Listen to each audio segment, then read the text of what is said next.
بسم اللہ الرحمن الرحیم۔ السلام علیکم ورحمۃ اللہ وبرکاتہ۔ ناظرین، جب تمہیں یہ یقین ہو جائے کہ میں اہل و عیال کی ذمہ داری اٹھا سکتا ہوں، فوراً شادی کر لو، فائدے میں رہو گے۔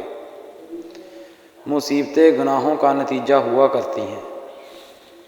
عام لوگوں کے سامنے آواز اونچی کر کے ہنسا مت کر، اور نہ ہی بلا وجہ لوگوں کے سامنے مسکرایا کر، اس سے تیرے رعب میں کمی آئے گی۔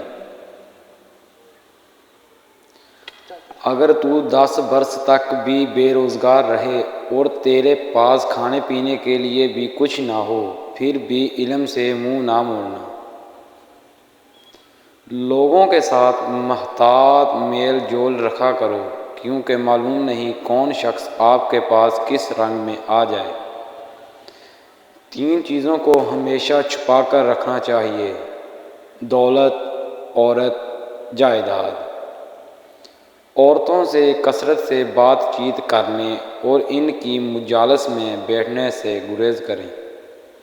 بیوی کے قریب جانے سے پہلے اللہ کا ذکر اور اس سے خیر طلب کر لیا کرو۔ مرد کی مردانگی ختم ہونے لگے تو یہ 1 دانہ کھا لے۔ کشمش کو رات کو شہد میں رکھ دو اور پھر صبح تازہ دودھ کے ساتھ اس دانے کو کھا لے۔